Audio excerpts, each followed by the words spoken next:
और हम अभी शुरू करिए। आज की सभा का स्टार्ट करते हैं। शुरुआत में मैं महापात्र जी से रिक्वेस्ट करूंगा कि ये यूनियर प्रेयर वो कहे।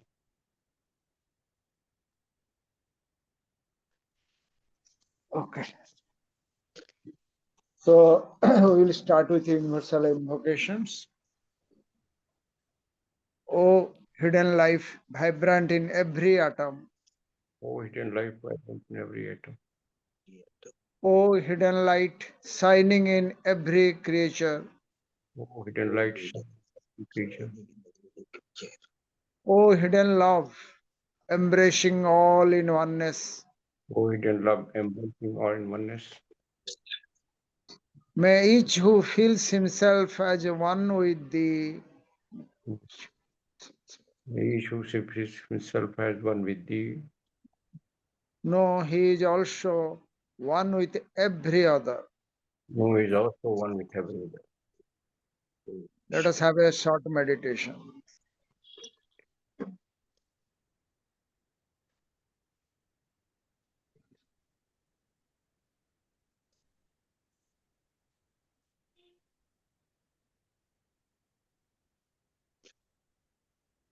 Okay, welcome back. Over to Pandey. आज की इस सायं सभा में उपस्थित सभी भाई और बहनों का मैं हृदय से स्वागत करता हूं। आज के जो वक्ता हमारे को उपलब्ध हुए हैं वो यूएस पांडे जी। वैसे उनका विशेष परिचय देने की जरूरत नहीं है, फिर भी एक फॉर्मेलिटी के रूप में उनका परिचय देना मैं जरूरी समझता हूं। आईआईटी रुड़की हमारे बंधु यूएस पांडे जी आईआईटी रुड़की से उन्होंने इंजीनियरिंग की डिग्री प्राप्त की थी। इंडियन रेलवे से एडिशनल डायरेक्टर जनरल के पद से वे सन 2001 में सेवानिवृत्त हुए। थियोसॉफी के वे लाइफ मेंबर है। वर्तमान में यूपी और उत्तराखंड थियोसॉफिकल फेडरेशन के अध्यक्ष तथा इंडियन सेक्शन वाराणसी के काउंसिल मेंबर तथा एग्जीक्यूटिव मेंबर है। वर्तमान में ऑफ थियोसॉफी के इंटरनेशनल स्पीकर तथा इंडियन सेक्शन के राष्ट्रीय व्याख्याता है। आपके द्वारा अनेकों देशों में जैसे Australia, Singapore, Pakistan, Indonesia, America, Brazil, Sri Lanka में थियोसॉफी के प्रचार हेतु आपके लेक्चर हुए हैं और वो बड़े पॉपुलर रहे हैं। आपके द्वारा हिंदी और अंग्रेजी में थियोसॉफी के ग्रंथों का लेखन भी किया गया है। जैसे हिंदी में लिखा है थियोसॉफी के आयाम, ब्रह्म विद्या के मोती, थियोसॉफी का परिचय, और अंग्रेजी में थियोसॉफिकल ब्लूम इत्यादि गहन गूढ़ विषयों पर आपके ग्रंथ प्रसिद्ध हुए हैं। आपके लेख, आपके आर्टिकल्स विभिन्न मासिक पत्रिकाओं में प्रकाशित हुए हैं, जैसे इंडियन थियोसॉफिस्ट, दी थियोसॉफिस्ट, धम्मपद इत्यादि। बहुत समय से आप थियोसॉफी से जुड़े हैं। आपके अनेकों लेक्चर भी मैंने सुना हूं और आप निरंतर दिन रात थियोसॉफी के प्रचार में जुटे हैं। आज के वक्ता पूर्णतया समर्पित है थियोसॉफी के लिए, जिनका गहन अभ्यास है, जिसका आज हम लाभ लेंगे। मैं बंधु यूएस पांडे जी को विनम्र निवेदन करता हूं कि आज का विषय जो है ब्रह्म सूत्र, इसके ऊपर वे अपना प्रकाश डालें। धन्यवाद। धन्यवाद बद्र जी। आप सभी को मेरी सद्भावना, मेरी अभिवादन, जितने भाई बहन ज्वाइन किए हैं। और मुझे बहुत प्रसन्नता है कि आज ये ब्रह्म सूत्र पर कुछ आपसे शेयर करने का अवसर मिला है। ब्रह्म सूत्र बहुत ही अपना हिंदू जो स्क्रिप्चर्स हैं उसमें काफ़ी ऑब्सक्योर, काफ़ी गूढ़ माना जाता है। और इसलिए मैंने देखा कि कई विद्वान हालांकि पढ़ते हैं, लेकिन शायद वो कहते हैं कि इसकी टॉक लोगों को समझ नहीं आएगी, फिर भी मुझे रुचि हुआ कि मैं थोड़ा सा इसको देखूं कि क्या इतना सूत्र है, और फिर मुझे लगा कि जो भी कुछ समझ पाया उसको आपसे शेयर करूं। सो उपनिषद, ब्रह्मसूत्र और भगवत गीता, ये तीनों जो है हिंदू धर्म या वैदिक धर्म के हाईएस्ट ग्रंथ माने जाते हैं, स्क्रिप्चर ग्रंथ। उपनिषद, ब्रह्मसूत्र और भगवत गीता, इन तीनों भगवत गीता काफी पॉपुलर है। उसके बाद उपनिषद है, और ब्रह्मसूत्र उतना पॉपुलर नहीं है, लेकिन क्योंकि ये थोड़ा सा गूढ़ है और काफी ऑब्सक्योर है इसका। लेकिन बिना ब्रह्मसूत्र के जाने वेदांतिक फिलॉसफी को ठीक से समझना लगभग मुश्किल है। और इसीलिए भगवत गीता में भी भगवान कृष्ण ब्रह्मसूत्र का जिक्र करते हैं। अध्याय 13, oh sorry, I am speaking Hindi, I should speak in English ना? ओके, सो क्यों तारी, I should speak in English? English and Hindi दोनों। Okay. So Krishna said, refers to in Bhagavad Gita, Brahma Sutra. In chapter 13, Shloka 5, he says, the sages have sung it. Kshetra and Kshetragna are the knower of the field and the field in many ways and in many various chants and in decisive Brahma Sutra words full of meaning. What it means to say that Krishna is saying that if you want to have complete or substantive knowledge of Kshetragna and Kshetraya, that means field and the knower of the field, then he refers to Brahma Sutra. Knower and field, knower of the field and field, what is this? Field means entire universe, invisible, visible, and knower means ourself. So if you want to realize these two, or if you want to comprehend these two, then Krishna himself refers to Brahma Sutra. T. Subarao, in his lectures, which is published in the Philosophy of Bhagavad Gita, he says, Krishna does not go into details of the four principles, Vaishwanara, Hiranyagarbha, Ishvara, and Sutratma, and Parabrahma. These are the four principles or four states of the universe. That means Vaishwanara, basis of the physical world, objective world; Hiranyagarbha, basis of the astral and Sukshma Loka; and Ishvara, Logos of the system; and who is also Sutratma, equal to Karana Sarir; and Parabrahma, the source of all. He says that Krishna does not go in detail, but he refers in Bhagavad Gita to Brahma Sutra if one sadhaka or one jigyasu has to comprehend about all this thing. Because Krishna's emphasis was to give other philosophy, and but he simply refers to Brahma Sutra, and probably he expected that the persons who will study Bhagavad Gita will contemplate all this, will also go through the Brahma Sutra in order to have complete comprehension of the Bhagavad Gita itself. The so-called Prasthantraya, upon the authority of which our ancient philosophers relied, composed of Bhagavad Gita, the Upanishad, and Brahma Sutra. Examination of all these three is necessary if one wants to comprehend Vedantic philosophy as a whole. Prasantara means three sections. First, Upanishad, which is called Shruti Prasthan, that means primarily revealed knowledge or wisdom. Then Bhagavad Gita is called Smriti because it is part of Mahabharata. Prasthan, that means remembered tradition. And Brahma Sutra, called the logical text. In Brahma Sutra, whole emphasis is to understand Brahman and the beings and their relation by logic, not simply by belief. That's why the argument and logic goes on there. The main object of the Bhagavad Gita, which is one of the main sources of Hindu philosophy, is to explain the higher principles that operates in the cosmos, which are omnipresent and permanent, and which are common to all the solar systems. In Bhagavad Gita, Krishna speaks about the principle of self and higher self and Paramatman in detail.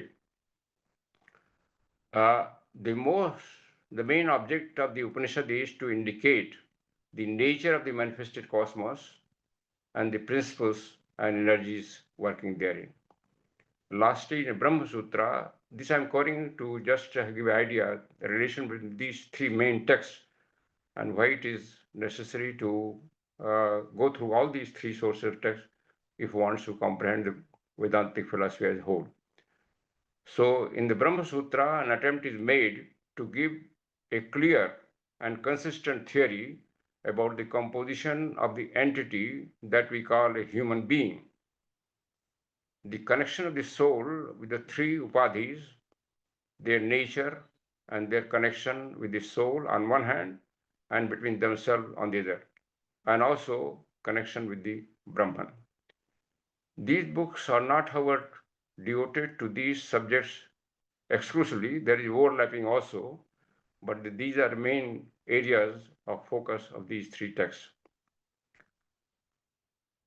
Further, T. Subbarao in his book Etc. Writing says about Brahma Sutra, about Vyas. Generally, Veda Vyas is also considered the author of the Brahma Sutra, but some scholars differ this, and they say Badarnayan is a different scholar, but majority of the scholars, Vedic scholars, agree that Badarnayan and this one Veda Vyas are same. Though Vyas is generally spoken of as the founder of Vedantic doctrine, it was not for the Mahabharata or anything contained in it that he obtained this title, but on account of celebrated Brahma Sutra. What T. Subbarao says, Ved Vyas is a title actually, is not a name. So Ved Vyas, he says that his title of Ved Vyas he obtained because he wrote Brahma Sutra. T. Subbarao. That means, according to this opinion of T. Subbarao, Brahma Sutra is most important text of all the Vedantic philosophy. And since Vedvyas wrote all this, so he was called this one Vedavyas, that we know of all the scriptures meaning. He gave complete exposition of the doctrine taught by the Vedantic school. This book is particularly referred to in the 5th verse of 13th chapter. I have already mentioned Bhagavad Gita, where Krishna informs Arjuna that the nature of Kshetra and Kshetrajna have been fully defined in the Brahma Sutra. Now, Brahma Sutra, there have been various authors there. I have referred to edition published by Advaita Ashram and commented by Swami Viveswarananda. Because I found this is a completely simple English and also explanation is very lucid. I will cover today the Vedant introduction of this book and some portion. The Vedas are divided into two sections, the Karma Kand and the Gyan Kand. As you know, Ved Samhita is mainly the Karma Kand, where Yagyas are mentioned. And Vedanta Upanishads are mainly Gyan Kand, where the Karma Kand is completely denied. The Karma Kand dealing with the ritualistic, and the latter, that means Vedanta or Upanishad, with the knowledge or wisdom portion of Vedas. The latter section is also known as the Vedanta Upanishad. The end of the Vedas or the goal or gist of the Vedas. Upanishads are called Vedanta, that means ultimate knowledge which Vedas is supposed to provide. Though we find Vedantic thoughts even in some of the earliest hymns of the Rig Veda, for example in Nasadi Sutra, which forms, as it were, the basis of the Upanishad.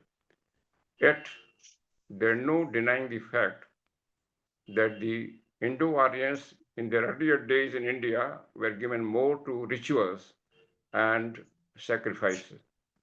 In fact, Madam Blonsky in the IC survey says that pre-Vedic religion or pre-Vedic philosophy of India was purest. That means when this Vedas came, particularly the Karma Kanda part, that philosophy became little materialistic. And then Upanishads were brought to correct that materialism and convert that materialism to again spiritualism. So these were elaborated in such a way and extended by Brahmanas those days, the priestly class, that persons of rationalistic mind, bent of mind, revolted and questioned the very efficacy of sacrificial religion. In the Karmakanda, so many details were put and so many elaborate forms were made. So according to this author, he says some of the some of the persons whose mind was bent towards the knowledge and wisdom attaining, their mind revolted against these rituals. And then they subsequently pondered over it, and the result was Vedantic philosophy, Upanishad, where the rituals in Samhita were spiritualized. That's why the very first mantra of Brihadaranyaka Upanishad completely spiritualizes the Ashwamedh Yajna. The Upanishads do not contain any ready-made consistent system of thought. At first sight, they seem to be full of contradictions. Hence arose the necessity of systematizing the thought of the Upanishad. Badarayan, to whom the authorship of the Brahma Sutra or Vedanta Sutra, this is also called Vedanta Sutra, is ascribed, is not the only one who had tried to systemize the philosophy of Upanishad. From the Brahma Sutra itself, we find that there were other schools of Vedanta and had their own following. We find the names of Adulani, Sage Adulani, Kanak Krishna, Badani, and Jaimini. These were the sages of Vedic age who also tried to systematize the Upanishad knowledge. Karsinjani and Asarmaya, all these are names, and other also attempted in this key. Then Badri is a Vyas, Veda Vyas name, because he lived in Badri place, Badri Ashram, Badri Dham, where he presently. So that's why he named it Badrayan. His system of sutras are considered to be best and more complete as compared to others. And that's why majority of the seekers of the Vedantic philosophy refer to this system of Badrayan or Vedavyas version of the Brahma Sutra. Parasya, the son of Parasara, that is Vedvyas, who was also called Badrayan as he had his ashrama at Badri in the Himalaya. The Brahma Sutras of Badrayan gained prominence and popularity, and as a result of all the great acharyas have written commentaries. And later on the Acharya did commentary, and many people have written commentary. And according to this Swami who has authored this portion of the Brahma Sutra, he says, though if your time permits, you can read other commentary also, but the commentary by Adi Shankaracharya is more complete and more exact. And therefore, no Vedic scholar can do without going through the commentary of Adi Shankaracharya if he wants to comprehend this important scripture text. Now, Brahma Sutra are described under 4 chapters. Each chapter have 4 sections. In the whole of the chapter 1, we'll come chapter by chapter later. Here I'm just giving a summary. In chapter 1 and section 1 of the chapter 2, Badrayan establishes the efficient and material causality of Brahman. Then, in section 2 of chapter 2, the author refutes through reasoning alone, without recourse to the Shruti text, the various schools of philosophy at the time. In India, there have been various schools of philosophy right from ancient days. And even in Bhagavad Gita, Krishna refutes many of the system. And so in Brahma Sutra also, Vadarayan, by argument, by logic, he tries to prove that how other systems are not correct to understand the Brahman and his connection to the world. So those arguments are given in the Brahma Sutra. And finally, he refers to various shlokas and mantras of Upanishad to prove his point. Sutras 2.3, that means section 2 and chapter 2 and section 3 of 16 and 53 deal with the nature of the soul and its relation to Brahman. All except Shankara interpreted these sutras to mean that the soul is atomic and agent and part of the Lord. Lord means Brahman.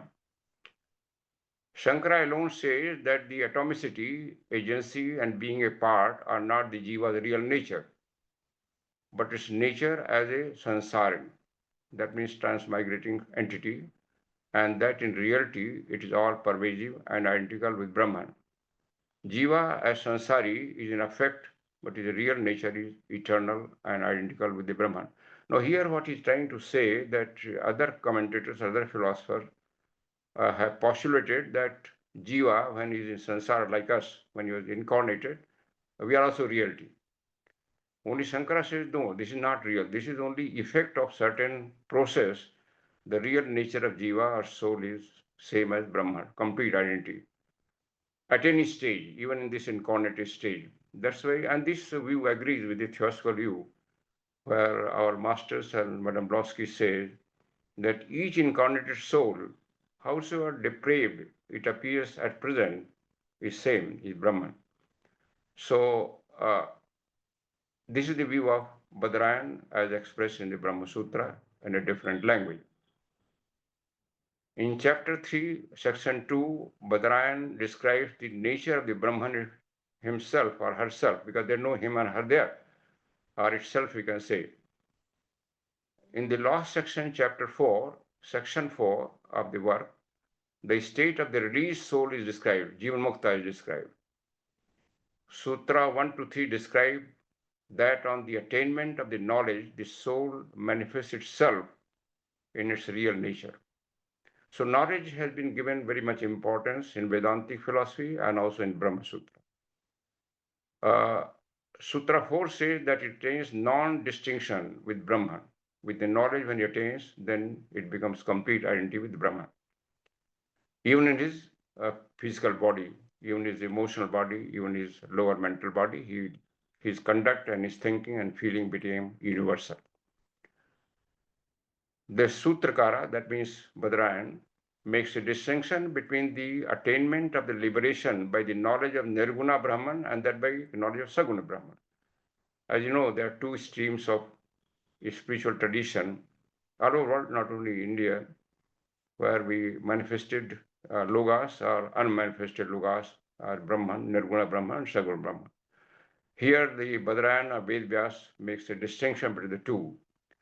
In Slok 419, in chapter 4, in 19 Sloka, which will come later, where he makes no reference to any going forth in the case of Jivan Mukta, but simply says that on the exhaustion of the Paraprarabdha karma, he attains Brahman, and this is also in keeping with the texts like the Brihadaranyaka Upanishad and especially Chandogya Upanishad, where it is clearly stated that his merging in Brahman is delayed just as long as the body loss.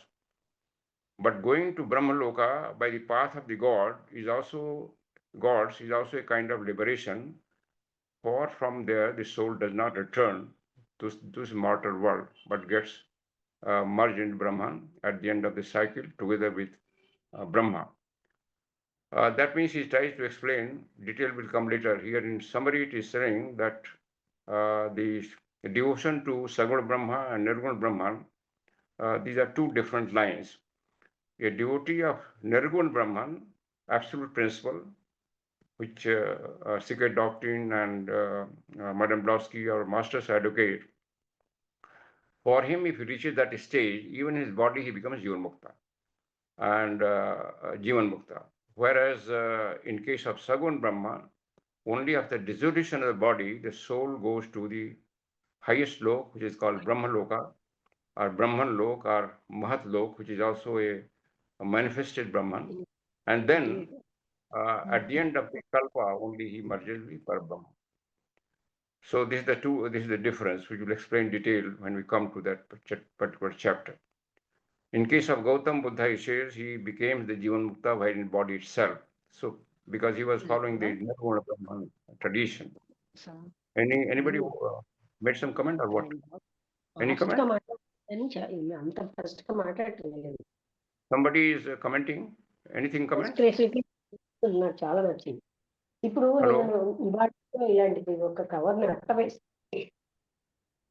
Somebody is commenting, making some comment. Hello, Lakshmi. Okay.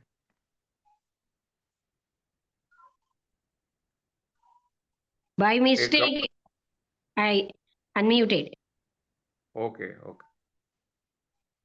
I thought you wanted to ask something. Okay. In the middle, I don't ask. Sorry. Okay. A comparative study of the three commentaries by Shankara, Ramanuja, and Nimbakara. These are three great commentators. If we compare them, then on the most important topics treated by Badarayan in the Brahma Sutra, establishes a strong case for Shankara's interpretation of the sutra. We find similar views also expressed in the Bhagavad Gita, where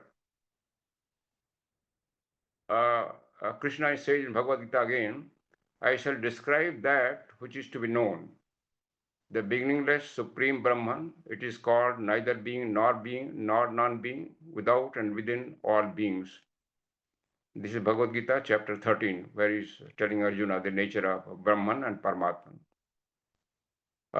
who is impartible, that means undivisible, and yet it exists as if divided in the beings. These texts describe the attributeness of Brahman.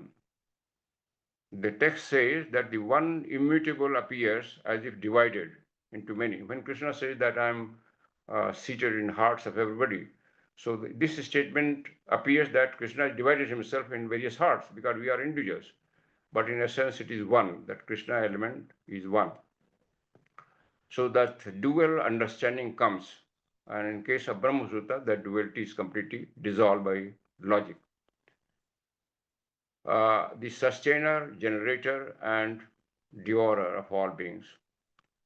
That Brahman has a twofold nature, the Nirguna, which is the real nature, and the Sagun, which is the creation of Maya. When Krishna also said that I am overlaid with the Maya, is made clear by Arjuna's question in chapter 12, Sloka 1, and the Krishna's answer in chapter 12, Sloka 2-5 of Bhagavad Gita, where he recognizes the Nirguna aspect, but says at the same time that those devoted to Sagun aspect are better versed in yoga because it is easier path, as devoted to the easier and therefore best suited to the Arjuna. That means Krishna is not considering Arjuna of that high stage where can comprehend the Nirgun Brahman. And he advises him that he could go by Sagun Brahman, that is easier path. And we all know that is easier path.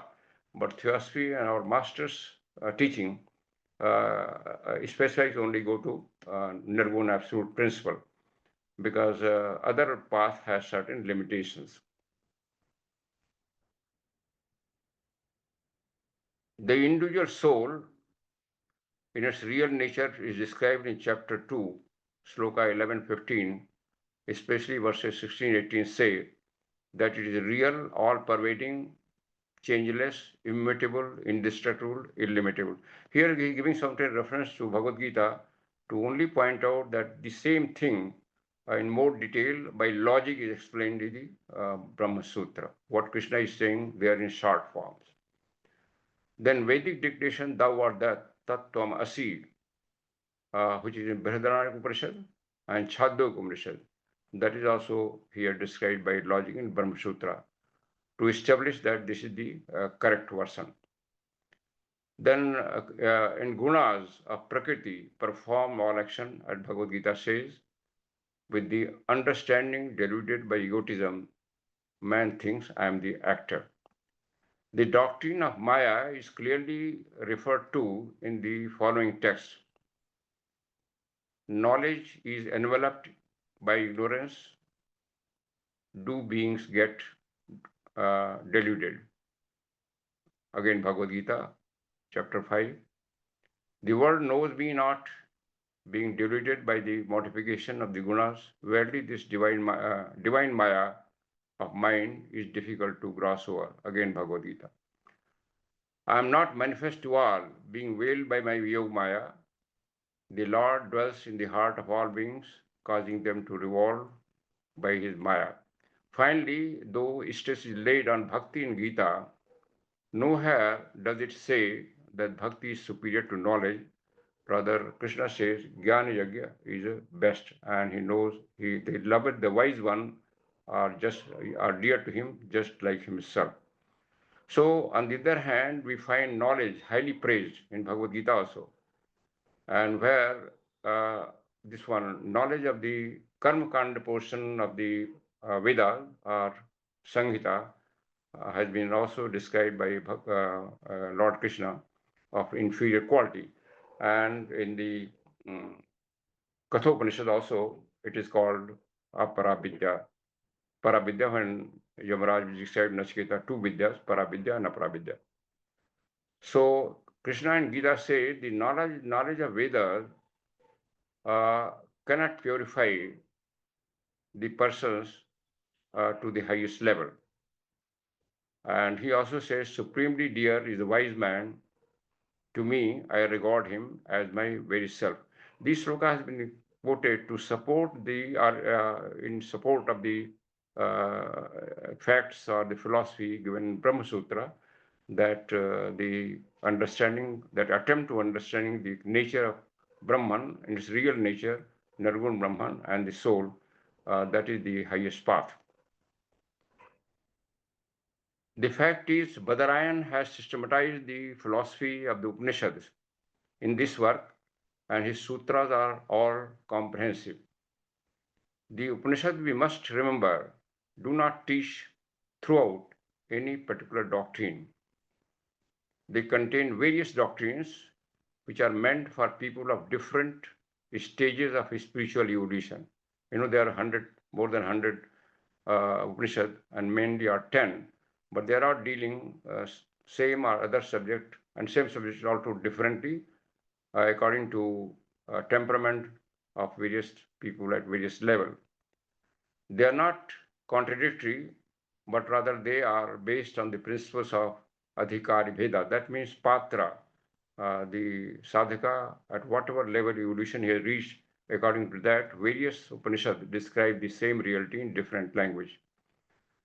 The old idea of Arundhati, he gives example, the old idea of Arundhati with the help of Arundhati is a small star, and since it cannot be perceived directly by naked eye, so they point to some cluster star behind which the Arundhati star is there. So this comparison is given by the commentator to show that, to point out the real reality, some other things are pointed out because real reality is not easy to comprehend. In this one, Karma Kanda portion of the Vedas. God is also taught as a being who is the creator of this universe, its preserver, and the destruction to which everything goes at last. He is the one to be worshipped, the ruler, and appears to be outside of nature. Next, we find the same teacher teaching that God is not outside of nature, but immanent in nature, and at last both the ideas are discarded, and it is taught that whatever is real is He, there is no difference. When the father of Svetkuti says, thou art that, Tat Tvamasi, and that is the end of knowledge. So describing in various ways according to the development of the soul, consciousness, but finally it is led to complete identity of the soul with the Brahman. And this is the emphasis in Brahma Sutras, but by logic, by argument. The immanent one is at last declared to be the same, that is to be human soul. This fact is recognized by the Badrayan too, and so commentators make a mistake when they think that sutras propound only their doctrine and nothing else. The grand principle of Adhikar Veda or Patrata is the foundation on which the teaching of the Upanishad, the Brahma Sutra and Gitas are based, and that is the reason why they have been universally accepted by the Hindus of all classes and denominations. Such Hindus we can qualify who wants to have real knowledge of their tradition and philosophy. But majority of the Hindus, as we know, they are not aware or not interested in this. For this reason is that, as Anibesen says, even Bhagavad Gita is meant for the people who are either on threshold of Pravrittimar or have entered Pravrittimar. That's why we see Bhagavad Gita, even Bhagavad Gita, which is supposed to be more popular among the three, is not at that level popular among masses as Ramayana and Mahabharata. Shankara has done the greatest justice to Sutra. Sutra means Badrayan, by his twofold doctrine of the absolute and phenomenal reality. The whole of Shankara's philosophy, now this Swami who has made this commentary known, his comments on the Shankara's philosophy itself, the whole of Shankara's philosophy may be summed up as that Brahma Satyam Jagat Mithya. This, I think, phrase all of you know, Brahma Satyam Jagat Mithya, Jio Brahma Nepal. This second portion is not very commonly known, but complete sutri is this one, Brahma Satyam Jagat Mithya, Jio Brahma Nepar. That means Brahma is only reality, Jagat is illusion, and Jiva is like Brahman. Jiva is identical with Brahman. All Jiva, not only human Jiva, all Jivas, all souls are like identical with Brahman. They are not separate Brahman at any stage. Even in incarnated body, the soul, our soul, your soul, or soul of even the lowest being is never separated from the source. This is this phrase is trying to explain. This thing tallies with our theoretical teaching given the sacred doctrine.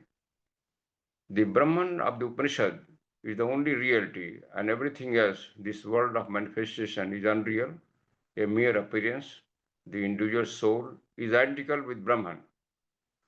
Is identical with Brahman. At whatever state his being, his actual being is there in the world. The one without a second, which is the scriptures define as existence, knowledge, and bliss. Absolute Brahman is existence, knowledge, infinity, Sat, Chitanand, Ghana. All three attributes are integrated in each of us in seed form. It is only by outer layers, that means our lower manas in the terms of theoretical literature, common manas, it is overlaid. That's why we are not able to perceive our real nature. The identity of Jiva and Brahman is clearly stated by the scriptures in the text like Thou art that, Tat Tvamasi, O Shvetketu, Chandogya Upanishad. Then I am Brahman, Aham Brahmas, Vedaranyaka Upanishad. And the self alone is to be meditated upon. Again, Brihadaranyaka Upanishad. Shankara's explanation of the world as an illusion has given the philosophy the name of Mayavada or Ahirvacharya Karyavada. It is also known as Vivartavada. Vivartavada again, just opposite. The doctrine of the apparent modification of the Brahman, who his phenomenal work, as opposed to the Parinamayada, or the doctrine of the actual modification of Brahman into his phenomenal world, as held by some other schools of Vedanta like the Vasishtadvaita or Ramanuja. Now, in this one, the commentary is trying to say that this universe is not modification of Brahman, it is just effect. which is this studies with the statement given by Blodsky in the Key to Theosophy, when he said the whole manifested universe is just like shadow of the Brahman. And shadow on what? Shadow on himself. This space in himself. He is casting a shadow. So this is neither creation nor emanation. In our theosophical wording, neither creation nor emanation, but just casting a shadow periodically at larger intervals. So this view is again in conformity with the view expressed here. At the beginning of his commentary on the Brahma Sutra, Shankara writes a masterly introduction, which is well known as Adhyas Bhashya, or the section dealing with superimposition, wherein he establishes superimposition as a statement of the fact and not as a mere hypothesis. He says, Shankara says, it is well known that the subject and object, which for their spheres are contents, the notion of I and thou, I and me, I and thou, aham and tvam, respectively, and which are opposed to each other, as the darkness and light cannot be identified. Hence, their attributes also cannot be identified. Consequently, the superimposition of the object and its attribute on the subject, whose essence is pure intelligence and vice versa, ought to be logically impossibility. He is trying to argue this line of thinking that object and subject are separate. This is not correct according to logic. If we consider that everything is Brahman, all is Brahman. So there is no object, there is no subject. Everything is one. Says Shankara, it is natural, a self-evident fact on the part of man because of ignorance not to distinguish between the two entities. Shankara is saying just because of ignorance, avidya, because we are not knowing our real nature, we consider ourselves separate from the Brahman. And we consider the two entities. And therefore all sorts of ceremonies and worshipping and invocation starts. In Buddhist Skandha, this is called Attvada, where we consider our Atma, our soul, separate existence. This is quite contradictory to the reality of the Brahman. And to superimpose the one on the other. We try to superimpose the one on the other, whereas there are no two, so there is no superimposition. Superimposition, says Shankara, is the apparent presentation. What is superimposition? Apparent presentation to the consciousness by way of remembrance of something previously observed in some other being. It is apparent presentation because this is not a real thing. Shankara says that the nature of the object is twofold, real and unreal. Nature of object is twofold, real and unreal. The first manifests by its very nature, depending on the object itself. The second is unreal and depends on something else for the manifestation. It is a mirage. In a mirage, he's giving example in a mirage. The rays of the sun are a reality, but their appearance as water is unreal and depends on something else. That depends on the dried sand. So the sun rays appear as water, that is illusion, but rays continue to be same always. If you go to near that, that's why the water and that illusion disappears. So when we reach closer to Brahman, our ignorance that we are separate disappears. So that is which is real, always confined, continues to be so, but the unreal is ever changing. Brahman, the reality, remains unchanged. But Maya and its products, which are assumed to exist in Brahman, and unreal and therefore ever changing, yet experienced by us. The world phenomena are neither real nor unreal, nor both, they are unspeakable. He says world phenomena, we cannot say real and unreal. Sometimes they're real, sometimes unreal. For example, there is an example, the sun's rays are real, but its effect are unreal. So we cannot speak when that is real comes stage, when that unreal stage. Probably he's talking about our mind state. Mind goes at various levels of thinking.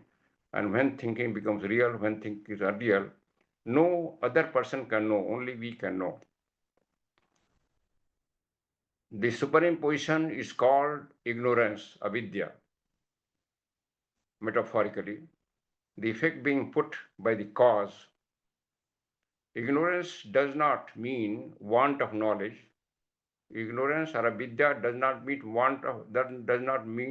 want of knowledge, but that kind of knowledge which is stultified later on by the knowledge of the things as they are.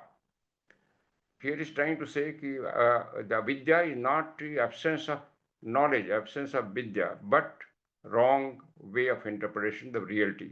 That is the ignorance.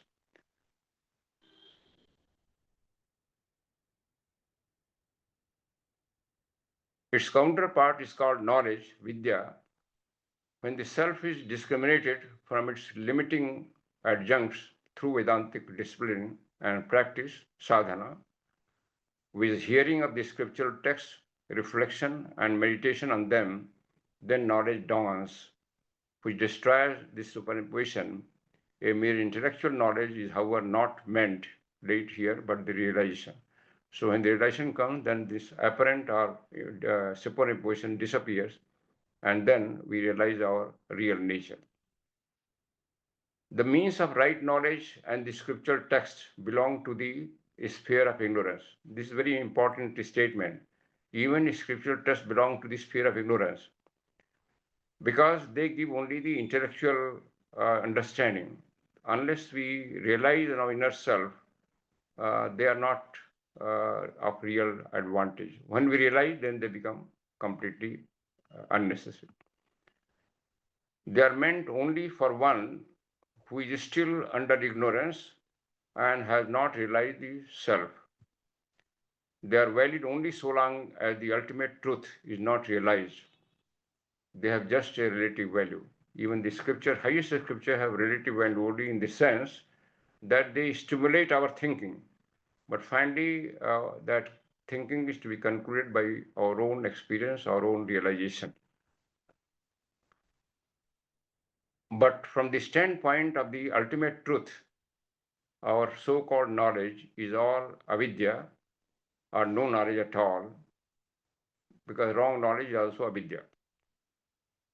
So all the knowledge of rituals and Vedic texts and all the mantras, which Samhita, according to this scripture and philosophy, all avidya.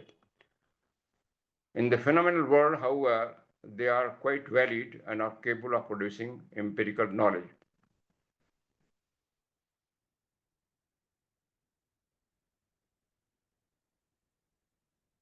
Not only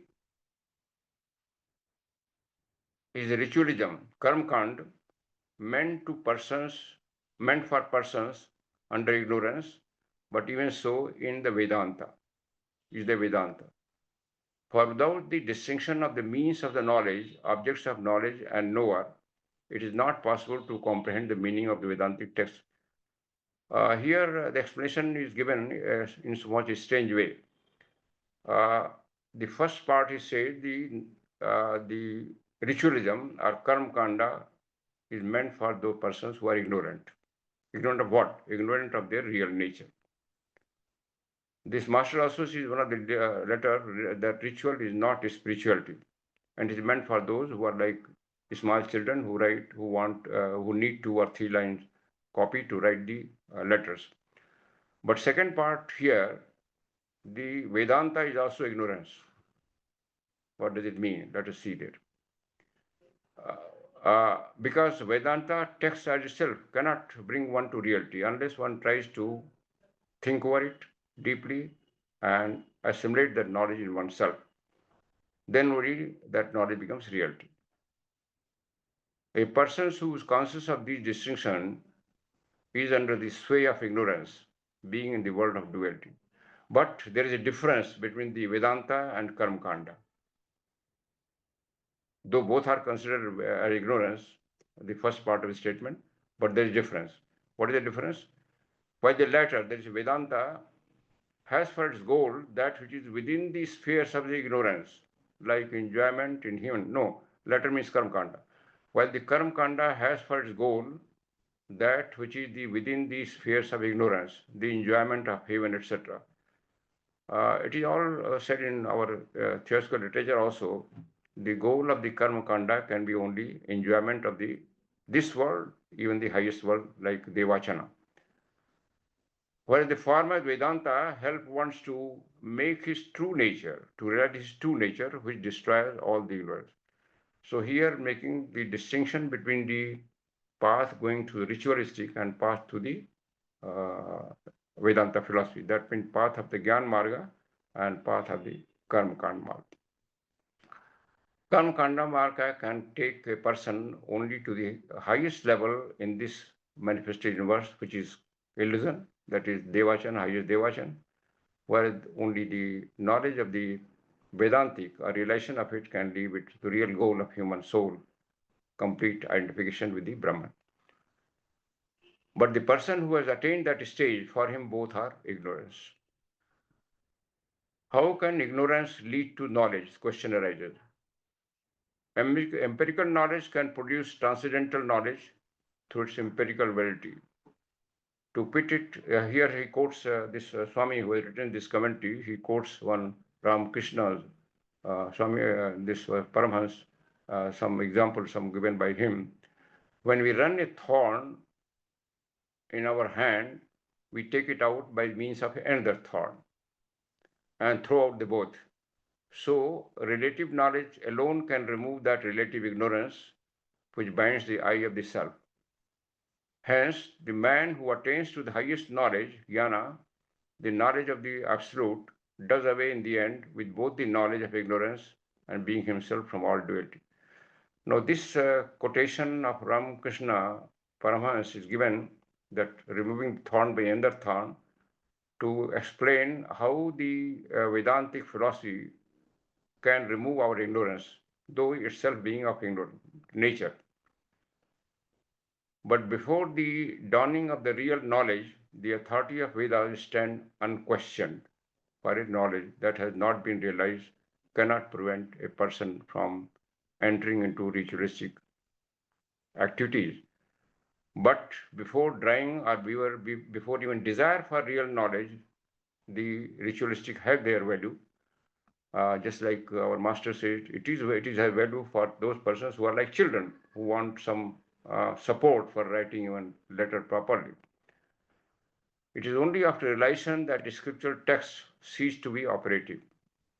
But before that, let the scriptures be any authority in ascertaining. That's why Krishna in Bhagavad Gita in the initial stage says earlier chapter says that go by Shastra's directive. That means you live your life like Shastra. While in the end, in chapter 18, he says abandon all the dharma, all the Shastra, where he is probably describing at the stage where the person doesn't need any support of his scriptural text. So to the sage who has known the self, all the Vedas are of so much use as a reservoir where there is a flood anywhere. Where there is flood everywhere, so knowledge of Vedas is like a small reservoir. This is a slok from Gita, chapter 2, slok 46. That means a person who has realized the philosophy of Vedanta or its importance, significance, for him, Vedic part, particularly Samhita part, is a very small thing. This is mentioned in Bhagavad Gita. And it is again, and they have no value, and it is again given in the other chapter also. That means we should not try to stick to the lower one if you want to aspirant as higher knowledge, because many of us try to stick to both, and that leads nowhere.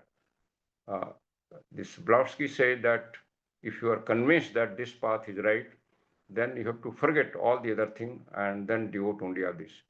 This tendency of ours, being contact with all the things and trying to measure all the things, will lead us nowhere. Just like a person cannot put his whole body in two boats. Now, what is time now? 18:54. It is 6 minutes only. So I think here I conclude. If you've got any next talk, I will commence with the chapter 1. So here I conclude, and if you have got any question or any further comment on this portion which I have covered, that is welcome.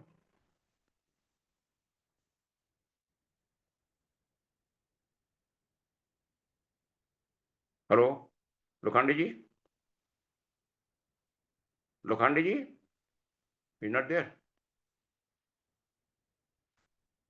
Hello? Lokhande ji, Oh. I think Lokhande ji is not there, but we Okay, can, anybody can comment. Anybody can anyone comment. can give a comment, can please speak up. Pandey ji, namaste. Namaste. Namaste, Lakshmi ji. You expressed very clear. I am Lakshmi speaking. Yes, I knew you from your voice itself. I You recognize expressed, your voice. Yes, Lakshmi ji, boliye. you expressed very clearly all the about Brahman, and it's very interesting. And again, happy to know that by knowledge one cannot realize. It's a very interesting point. Yes. This it's a rather hindrance, as Krishnamurti says, Knowledge has to be assimilated. for then only. realization. Yeah. Yes. We have to understand the fact of what are the things. By knowing the things oneself, it cannot be known by others, by teachings. That those all points are very interesting. But teaching gives a support, just like our first object, universal brotherhood. Yes, the teaching is good, but the teaching itself will not make us practice universal brotherhood unless we practice. Yes, Right? yes. But it won't serve to realize the truth. Yes, unless we practice and realize that. Yes. So knowledge has got importance because without knowledge we cannot see the direction. But then seeing the direction is not sufficient. We have to move in that direction. And in Brahma Sutras, most of the Brahma Sutras, this theory is saying that, this theory, that theory is saying that this is only there. And you are relating with Bhagavad Gita, it is very nice. And as he said, a mantra with Maya, Brahmayan Sarva Bhutani Mantra Rudhani Mayaya. Means he is rotating all like a mechanical way with the help of Maya. All the Bhutani means all the lives, not only human beings. All the lives are moved because of this illusion. Yes. It's very nice. So this was the introduction part. That's why reference comes Bhagavad Gita. Later also in the argument which you say, some references come from Bhagavad Gita because Bhagavad Gita is part of Vedantic philosophy. So that will come. Yes. You explained Yes. clearly, that I like. Very nice. Thank you. Your very nice comment. And hello Pandey ji, हाँ बोलिए. आपने ब्रह्म सूत्र के विषय पर बहुत अच्छा प्रकाश डाला है. यह बहुत गहनतम फिलॉसफी जो हमारे प्राचीन भारतीय ग्रंथों में आई है, बहुत साल तक ये वर्ग विशेष के लिए ही रहा है. थियोसॉफी ने इसके ऊपर जो कमेंट्री की है, जो आज की जनरेशन को समझ में आती है, क्योंकि ये सब संस्कृत में है और संस्कृत में भी ऐसे ऐसे अर्थ, ऐसे ऐसे शब्दों का प्रयोग किया गया है जो अक्सर साहित्य में यूज होता है. तो इसमें कंफ्यूजन बहुत होता है. आपने इस पे बहुत अच्छा प्रकाश डाला है और आपने जो बात कही कि ये जो ज्ञान है ये किसी को सिखाया नहीं जा सकता या किसी से सीखा नहीं जा सकता, ये स्वयं ही अपने को इस मार्ग में आगे जाना है. तो थियोसॉफी का एक वचन है प्रसिद्ध, up to knowledge you can learn, you can teach by others, but wisdom can not, but wisdom not. तो इस बहुत अच्छा आपका ये रहा. और अभी किसी को कुछ प्रश्न पूछना है, कुछ कमेंट्स करना है, ऐड करना है, तो ये मंच आपके लिए खुला है. तो जो भी कुछ क्वेश्चन करना है पांडे जी से तो आप जरूर कर सकते हैं. 1-2 मिनट और है, 7 बजने में. हाँ, Thank you very much, sir. I have a question, not an inquiry. whether that Brahma Sutra written by writer is Vyasadeva or someone else, some confusion in there. Yes, in fact, I was going through this book, this publication of our TPH ADR. So it is written by S. Shankar Narayan, who was a former director. He tries to say that, I'm just reading a summary. He says he does not agree that Ved Vyas is the writer of the Brahma Sutra, but he himself says the majority of the Sanskrit scholars and Vedic scholars do agree that Badarayan and Ved Vyas are same. That is what the Swami, who has written this commentary and whose support I am taking for my presentation, he also said that some people say that this Badarayan is different different person. The author's name Brahma Sutra is Badarayan, but majority of scholars say he is the same person who is Vedavyas. You know, whose learning was respected by Blodsky. He says Badarayan was given because he lived for quite some time in Badridhama, their ashram. Just like, in some of the traditions in India also, there is a tradition that your surname is known by the place where you live, particularly in South India. So same name. Yes. So a majority of them, and particularly this Swamiji of Ramakrishna sect, his conclusion is Badarayan is same as Ved Vyas. Actually, it is a publication of TPH. Huh? Yes. Not TPH. It is ADR Library and Research. Oh, okay. ADR Library Research. Okay. I got it. Dr. Shankar Narayan was the director for some time. He was also Sanskrit scholar. So he has said Badarayan and Vyasa. He has tried to say, but he also covered both the views. But according to his personal view, he says it is different. So that is a personal view. Yes. But majority view the same thing, that Badarayan and Ved Vyas are same.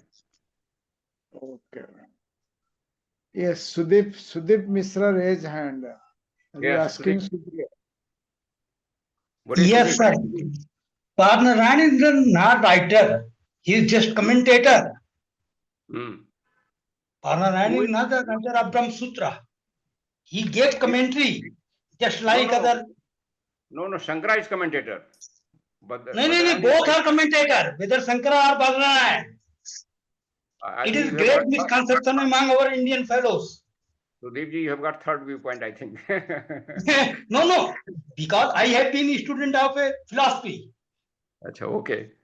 Yeah, that can be third too. But here, what I am presenting it, the author Swami says if you go through the writing of Radhakrishnan, they made it clear.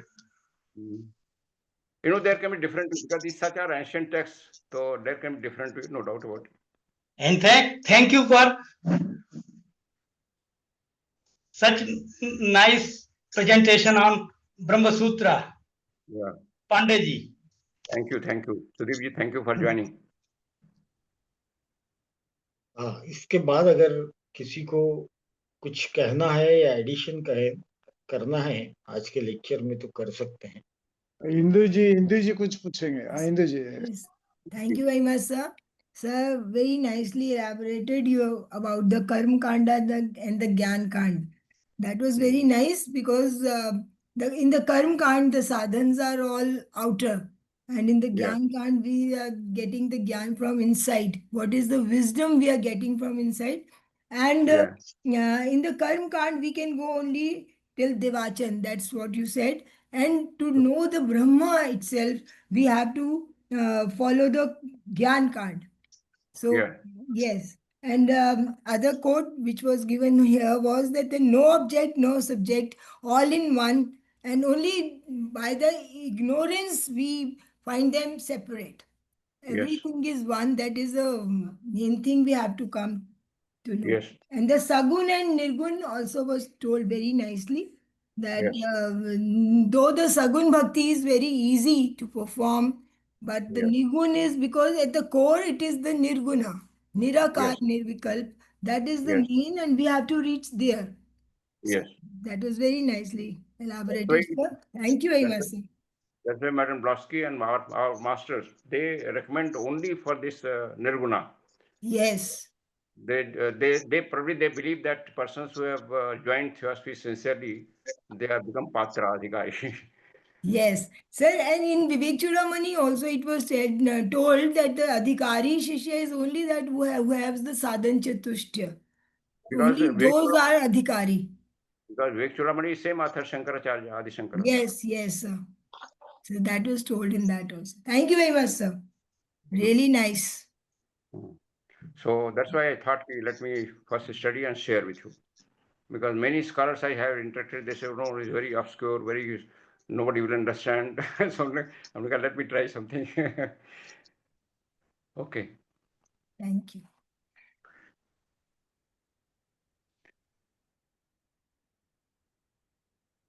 अगर कोई question नहीं है तो महापात्रा जी हम यहाँ पर रुकेंगे। हाँ, अभी हाँ। क्लोज करेंगे। हाँ, कल कल हम भी है क्लोजिंग chapter- प्रेयर क्लोजिंग हम प्रेयर सुषमा जी I'm है, not- सुषमा जी को मैं रिक्वेस्ट करता हूँ। One point I want to say, I will not cover the whole text. I have taken some notes of important points which too maybe appear to me, and a sort of a summary of each section, each chapter that I will share with you in a series of literature. Because whole book is very large, that requires months of study. अगले Sunday में भी आप इसी को continue करेंगे? कल भी है, कल। Next Sunday? No. So, yes, next also, next 3 days. This will require about 8 to 10 talks. ओह, तो सुषमा जी है क्या? ओके, जी तो उनको रिक्वेस्ट थैंक यू सो करते हैं मच कि आप पांडे जी।